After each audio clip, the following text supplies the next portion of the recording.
And I mean, now they got to show up. They got to say, hey, we're still rocking with the big dogs. Yeah, we'll see if they can, and we are ready for that draft here. Hydra Nation, TF2 Boomers. We got a Viscous ban, a Yamato ban, and a Paradox first pick. Paradox keeps getting buffed, so that's not really a surprise now, is it? Well, I mean, Paradox has pretty much always been a character that a lot of players gravitate towards. High damage output, as well as just a really fun kit. So at the end of the day, early in Deadlock, it's about having fun, but Paradox is a fun character that also matches the meta a lot of the times, especially being able to reposition the enemy team and just completely take advantage of just poor positioning. So hopefully Hydra Nation locking in that Paradox is going to prove what they can do on it, as I've seen Hydra Nation play and they're just so strong. TF2 Boomers, though, back onto the previous conversation, locking in the Kelvin. I really do enjoy this team. They've been pretty much the debut. I mean, way back in the first ever Deadlock tournament, TF2 Boomers competed in. So I watched them run this Kelvin. It's going to be really fun to see how this player is going to be, ganking a lot. That's what Kelvin's main role is just constantly roaming around the map and seeing what he can add to her lane. I mean, you talk about the Kelvin as well. I mean, there's a reason the Viscous also got banned. I just want to point that out because Viscous got some silly changes that made me very happy and very silly overall. But just the ability to kind of disrupt an entire team and also be scaling up, not exactly as large as we all thought, but I like the fact that we are seeing a little bit of attention towards the utility factor.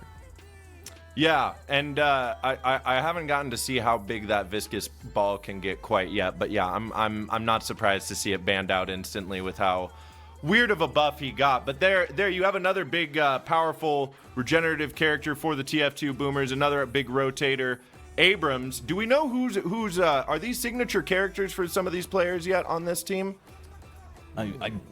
I believe that when they do lock in the Abrams and the Kelvin, they have specific players in mind. But I know a little bit about Hydra Nation's current setup, because TF2 Boomers, unfortunately, I haven't had the honor of casting them very much because they have been knocked down earlier into tournaments later and later as the Deadlock scene has gone on. But looking at Hydra Nation, when I see, the Paradox, when I see the Viscous getting banned, Hydra last event was actually running that Viscous. So seeing the player with the namesake of the team having their pretty much main in that moment banned, it's very interesting to see what their plan is right now. They're going for a whole lot of DPS with the Infernus, with the Paradox, with the Mirage. So honestly, I couldn't tell you who's going to be on what, because a lot of these roles kind of overlap in this early stage of the game.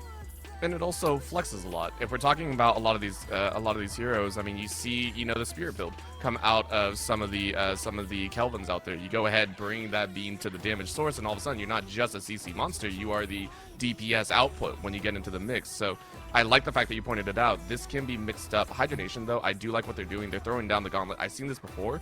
When you see a heavy set amount of CC come out, you just draft a crap ton of damage, and you're like, well, you can't lock down all of us. You can't lock down everyone. And if you try, you're still screwed. Someone's going to break out.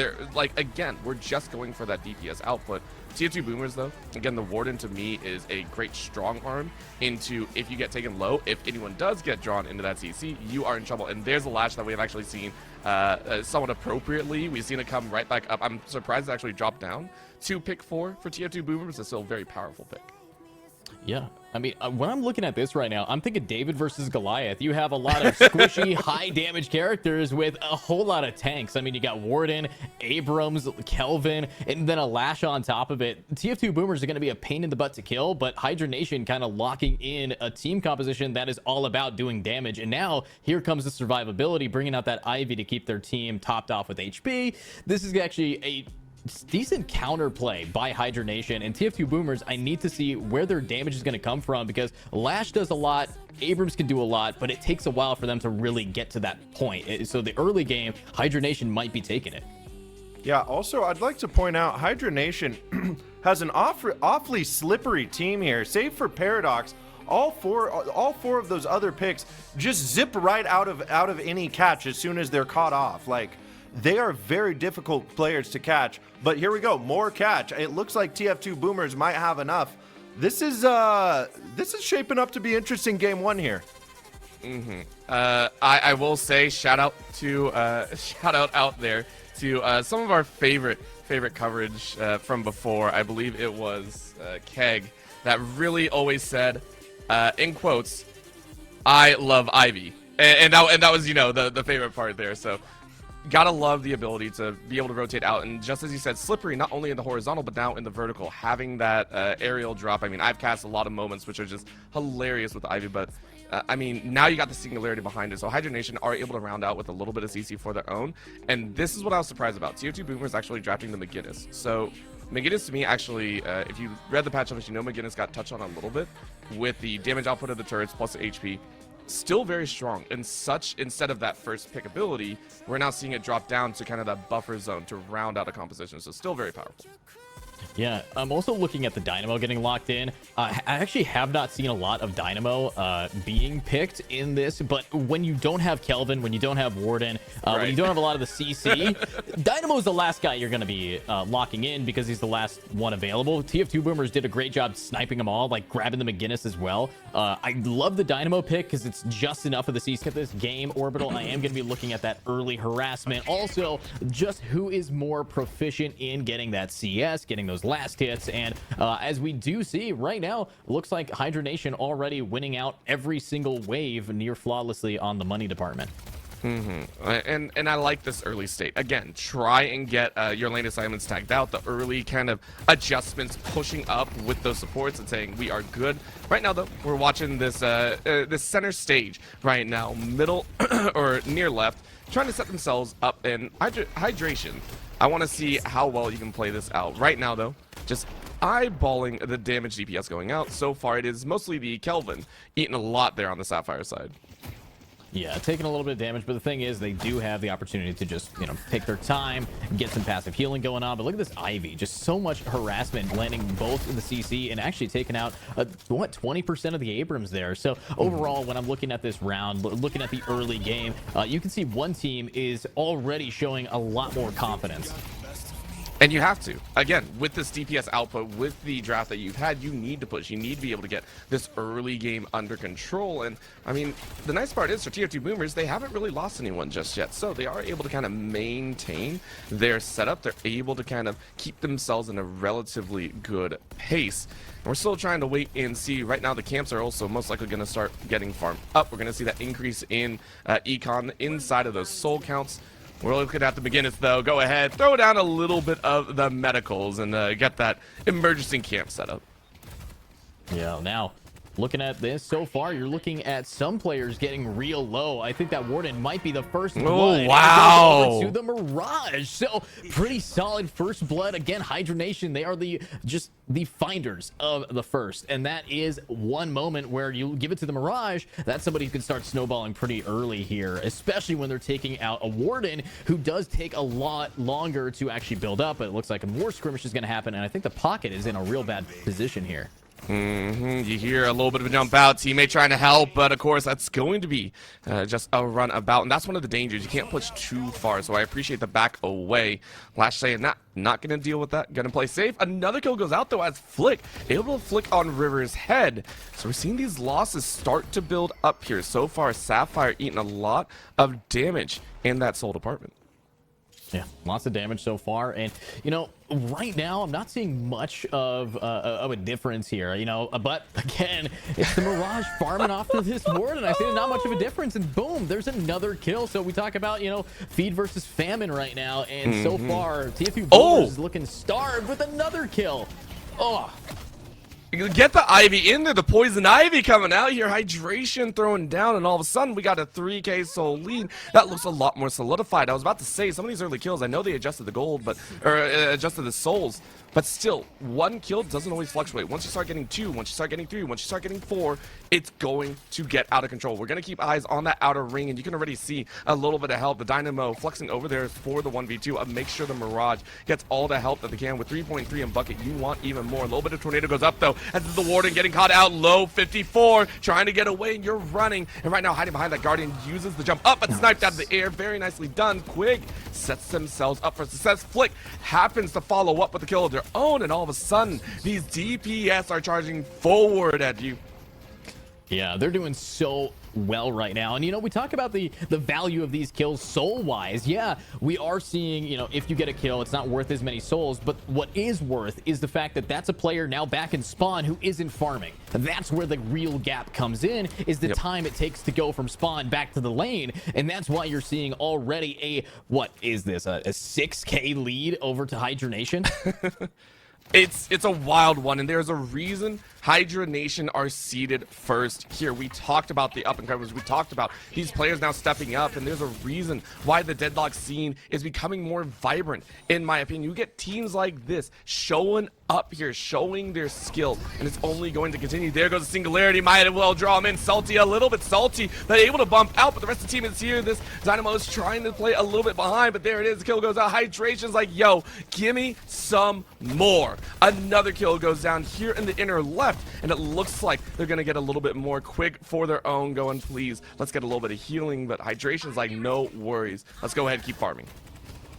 Yeah, and farming is pretty much the name of the game right now, but they're farming players, not creates another kill down. It looks so easy by Hydra Nation because we're already seeing a 3K spree thanks to Flick, and hey, it's the Warden fighting the Mirage again, so we already know what's going to happen here. That's another 3K killing spree, and TF2 Boomers are looking their age right now with everybody kind of getting just shut back. Oh, man, you can't say that. I mean, they're not in wheelchairs yet. That's all I'm going to say about that one. Right now, you can see the kills coming out. You notice there's a 4. At this point, we're not watching the Mirage. We know Mirage is going to pop off. That's all I really care about. We're looking at the rest. Where else are you pushing? Hydra Nation saying, put some respect on our name. We deserve to be here and then some. Yeah, and honestly, now we're finally seeing the Mirage taking down to such low HP. We could see the 3K killing spree end, but the Paradox still just getting so much space. We're going to see another Guardian falling soon, but again, it's a full recovery, and oh, a fight might be breaking out, but whew, that is a fast-moving Abrams. Extremely fast. Abrams like, hey, hello, bye. I'm on that run. Right now, the McGinnis, though, getting caught out here inside of the Ivy, and you are lit 240 in 1. Flick says, let me show you the weight of 6K souls. Wow. And remember, this is going to be a best of 1 in the upper semis. So seeing this early lead pretty much tells you that Hydra Nation just wants to be taking it all the way. But Lash ult coming on in, and the fight will break out. Will the Infernus survive this? I think so. You got to run. You knew the backup was coming here, and you were really just trying to slow things down. That's your plan, so you can go right back to farming. On the back end, though, this is going to be that catch once again. Swap out straight into the middle, and that's the kill that you like to see. Rocker getting in on the action as well. Wow, absolutely beautifully played there, but look at this, the Paradox swinging on in with some explosive entries, trying to do some damage, but again, it is Flick just getting those picks, starting off incredibly strong. Not a whole lot of opportunities as we're nearing a 2K lead, a 20K lead over to Hydra Nation, and they're just going to keep up farming, taking over all of these side camps and every lane. You know you're doing well when you make the casters forget a 0 on your souls lead. Like, you know you're doing well. And I love it. This is what we want to see right now as Leffa gets into the mix. Once again, this poor Lash has been essentially punished. Lash and Warden have actually been taken out more times than I can count in these scenarios, and that's why you were talking about that Guardian lead right now already. That is seeing a loss of 3-1, as that inner left has really been challenged right now, though. It is going to be a team fight for the ages, if possible, as Snowstorm comes out, but the Kelvin isn't really able to find anything. Instead, Salty has to run away. Salty trying to chase back for their own, but Leffa gets a kill on Death. You were watching a little bit of the pocket, a hand onto this Walker, but that's going to be the Lash up in the air.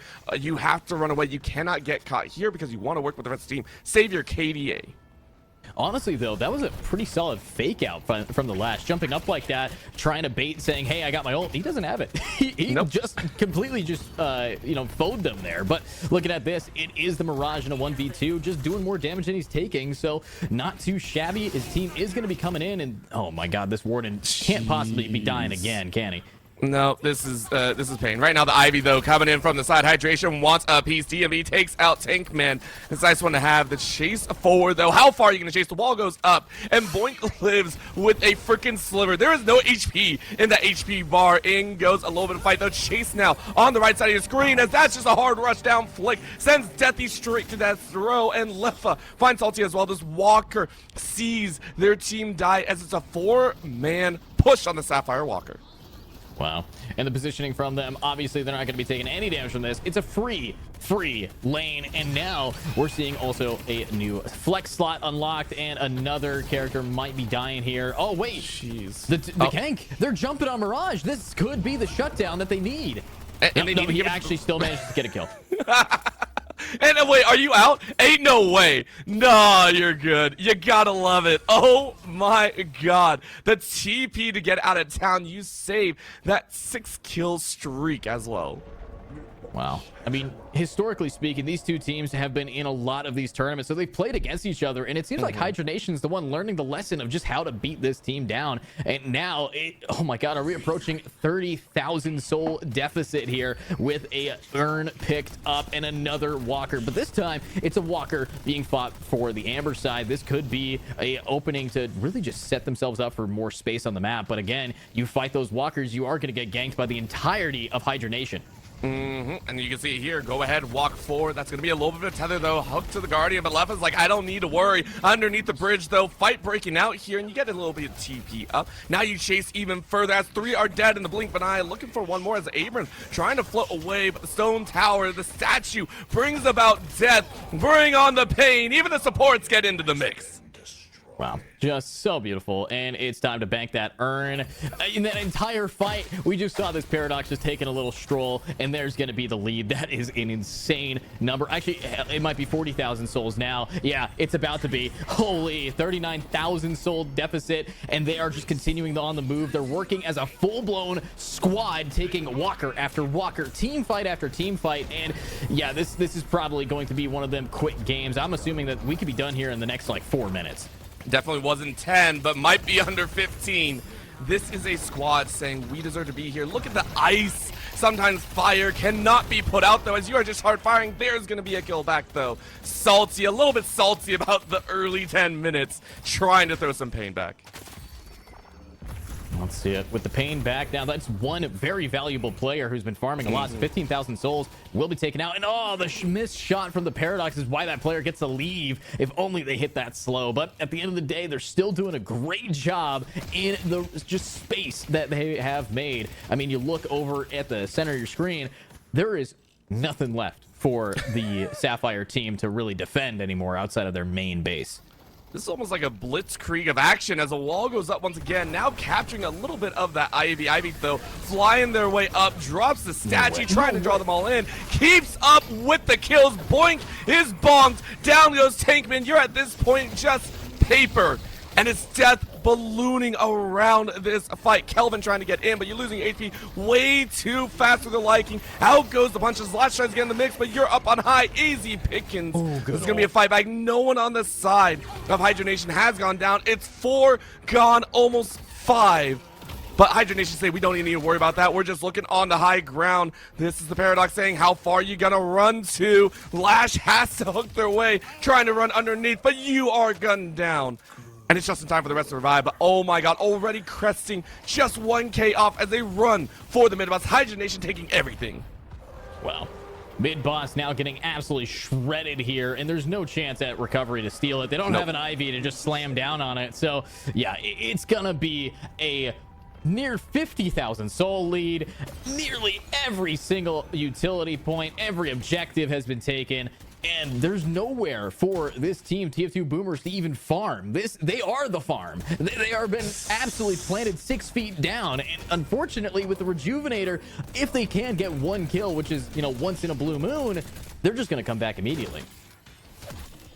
TF2 Boomers drowning in this game right now. Hydra Nation ready to put the final nails into this coffin. They are destructive, to say the least. Rocker straight into the base. Screw any other Guardian. Screw anyone else trying to hold off. We are going straight for you. Right into the back. Quig picks up 2, but it's the Paradox to set it forward. Down goes the Shrine, and it's quick work here on the day.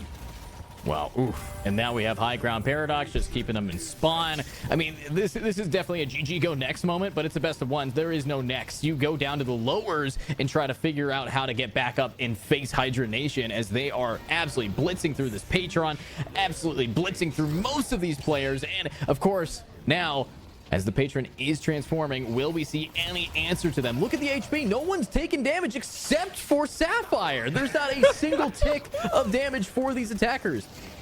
In a weakened state, nothing is left. The Patron cries out, where is my defense? There is none. You get nothing. You lose. Hydra Nation farming the kills, farming the DPS. Kelvin right back down. Lash trying to revive in 9, but I don't think it's going to happen. In goes a stone form as once again Hydra Nation claim to a victory. 120,000 souls to 62.